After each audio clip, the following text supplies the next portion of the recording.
If you've just come out of a divorce, you might find yourself feeling exhausted, lonely, or even a little bit traumatized. And you may have people in your life telling you that you just need to get back out there and that you'll find somebody new. People often ask me for my opinion on how to date after divorce, and it is something that I do work with my clients on, but one of the most important things that I tell them is not to rush into it. So in today's video, I want to talk about why it is so important to take the time to heal after your divorce before you even consider getting back out there, and why chasing a new relationship too soon can very often backfire. But first, if you're new here, my name is Tanya and I'm a family lawyer and mediator, and on this channel I like to talk about all things related to relationships, from dating to divorce.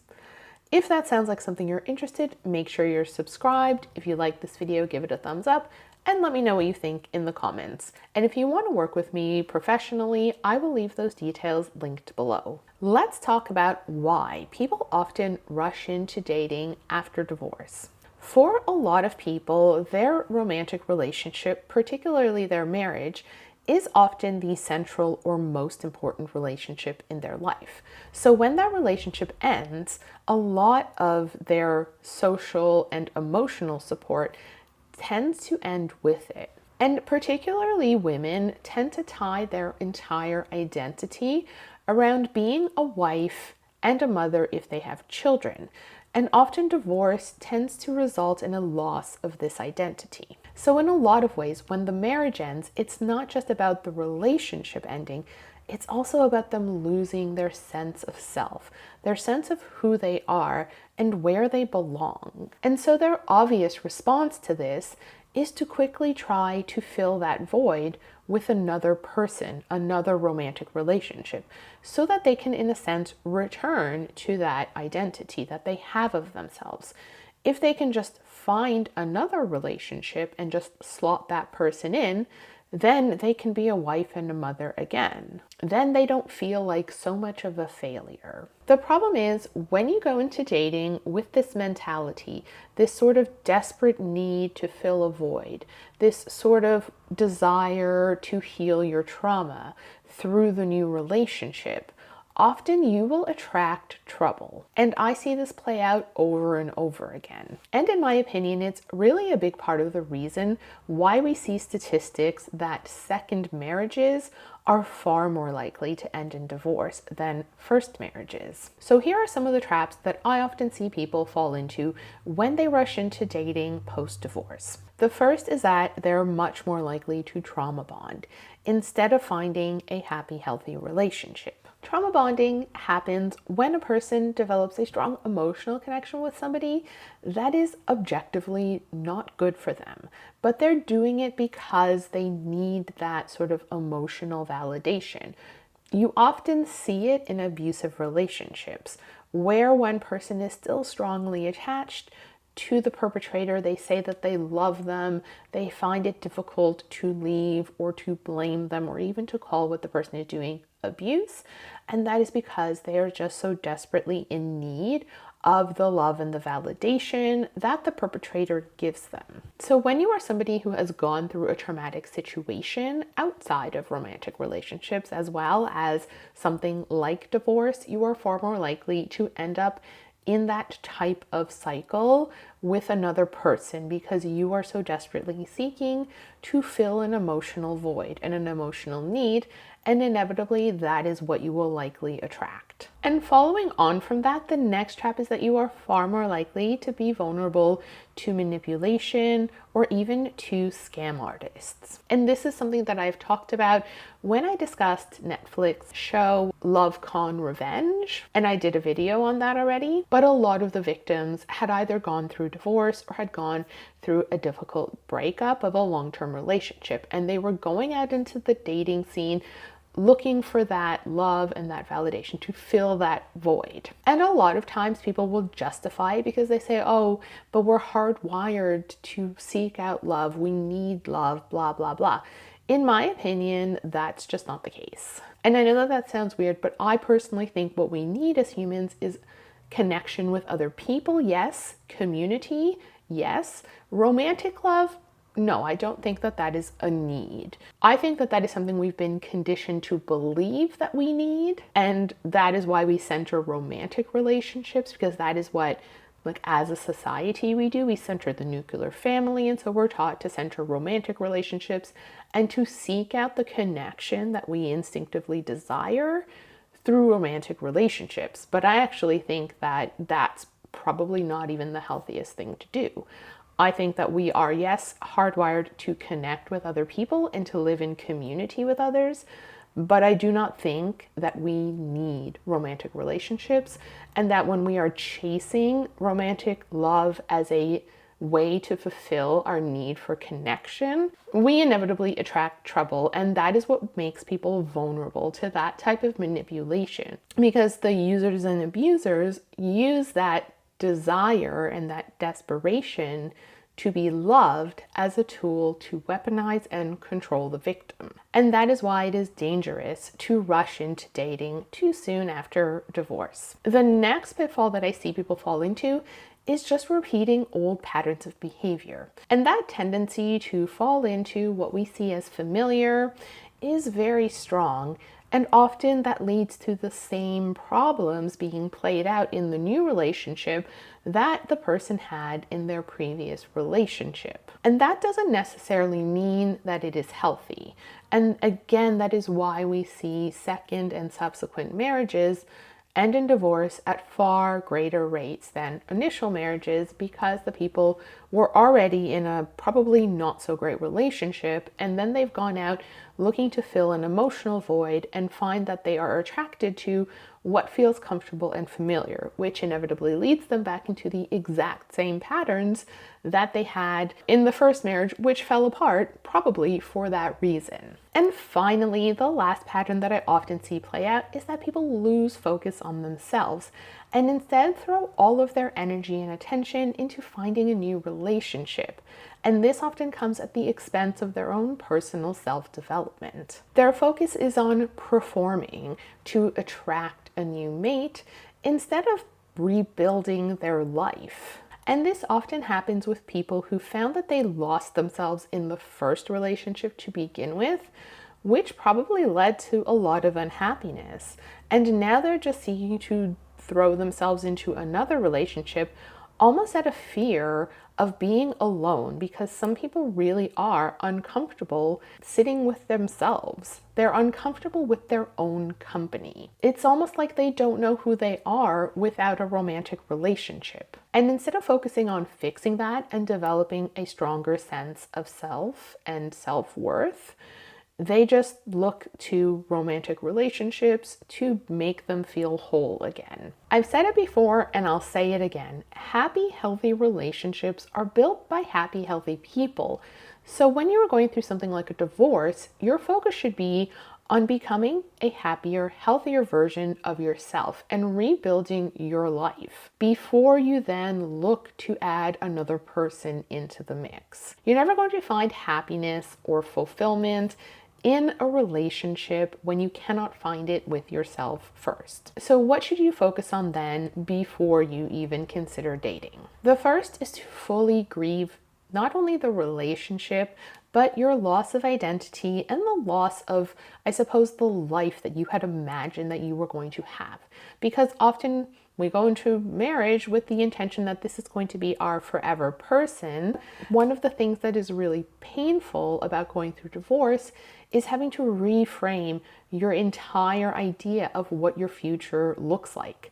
And sometimes that uncertainty and that not knowing about what tomorrow will bring is very scary for people. So it's really important to go through the process of fully grieving that, letting it go, and actually looking forward to what the future might hold instead of being scared and running from it. Next, you really need to focus on rebuilding your sense of self and identity outside of a romantic relationship. That might mean focusing on your health, like your physical health, could be your mental health, it could be pursuing hobbies, new goals, your career, it could be starting a business, and particularly I think it should involve building community. Because yes, we are hardwired to seek out connection with other people, but that doesn't have to be romantic. And I think as you start to develop who you are, it is important to connect with other people who align with your own values, your own goals, or maybe who are going through similar things. Learning to be a whole, happy, fulfilled person absent a romantic relationship is really an important part of the process. The next thing is actually to embrace and learn to enjoy your own company. Because being single, especially after you've been in a long-term relationship or marriage, can feel a little bit lonely. You wake up and you're alone. You go to sleep and you're alone. And that can be very jarring for some people. Learning to actually enjoy the peace and the solitude that can come with that and reframing it as a positive thing as opposed to just a negative thing is really important. Doing things like having your own little rituals in the morning or before bed, reclaiming your space and the way that you decorate it, the way that you set it up, so that it reflects your own personal tastes and aesthetics without having to consider anybody else's views or anybody else's preferences. Engaging in practices like meditation, journaling, or listening to music can also help as part of the journey towards enjoying those moments of solitude and of peace. And finally, seek support as needed. Get therapy, engage in coaching, engage in support groups,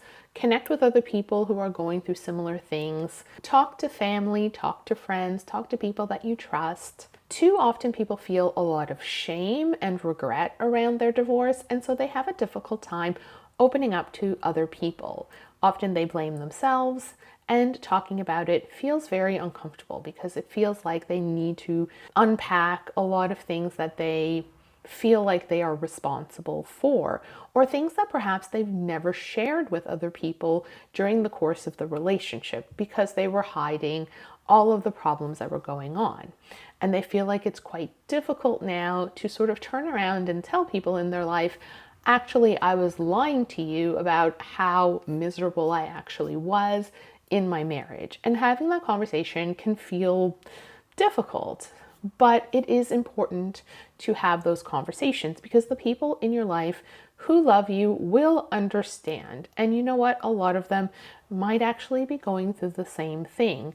And they might be thinking that they're all alone in that. The point is that working with somebody that you trust, whether it's a professional that you will pay or whether it's the people in your life, is an important part of the process because you can't do any of these things on your own. And finally, how do you know that you are ready to start dating again? Here are some of the signs that I would look out for. First is that you're not looking to a new relationship to fix what is wrong with you, to fix your loneliness, or to heal any of the pain that you have going through this divorce. Instead, you've come to a place where you're quite content and happy in your life as it is, and you're not desperately looking to not be single anymore. Next, you have a clear idea of your boundaries and potentially even where you might have gone wrong initially in the first relationship. And that's not to say that you should blame yourself for the marriage falling apart or for your divorce, but it's more that you've come to the realization that you had a part to play, that you might have overlooked warning signs that you shouldn't have overlooked, but you did it because you were desperate to want to get married or to have that relationship that everybody, society included, told you that you need to have. That is not your fault, but it is something that you need to recognize and unpack before you can go and move forward with any new relationship. So understanding what you want out of a relationship, what you don't want, and what you're not willing to accept is a very important part of the process. Because when you go out and date, I promise you, your boundaries are going to be tested over and over again. And so having a really clear idea of what is completely unacceptable to you and being comfortable saying no and walking away from anybody who is going to be taking away from your peace and your happiness is crucial. And finally, you feel like you know your self-worth, even if other people don't see it. You do not rely on other people's opinions to validate your own feeling of self-worth. Your confidence and your self-esteem do not rely on other people's opinions or validation. And this is crucial, again, because you will face rejection. Not everybody is going to like you, and that's totally okay. You should feel very comfortable with rejection simply being redirection, as they say, like, this is not your person, and you don't take it personally. Because often when you're in a very emotionally vulnerable state, like when you've just gone through a divorce, rejection can feel very painful. So you need to get to a place where it would no longer be painful, where it wouldn't be rubbing salt into old wounds or anything like that. And that is truly a sign that you've healed and recovered from the divorce and from the separation. So in summary, dating after divorce can be tricky and it can be full of minefields. But if you approach it correctly and if you take the time to really recover from the divorce properly and rebuild your life, you might find that your future relationships are even better, stronger, happier, and healthier than your previous relationships. And even if you never find somebody else to settle down with again, you can build a happy, healthy life all on your own, which may or may not include serious romantic relationships. Maybe it includes casual romantic relationships, whatever it is that brings you happiness and joy and adds to your life instead of taking away from it. And remember always that it is a process and that healing isn't linear and that you may stumble and you may feel like you're going backwards, and that's okay also. Everybody's journey is going to look different, but focusing on rebuilding yourself is never going to be wasted effort. So that's all I have for you today. I hope you found this video helpful. If you liked it, please consider checking out one of these videos, and hopefully I will see you there. And also let me know what you think in the comments below, because I always love to hear from you. And with that, I will say bye for now.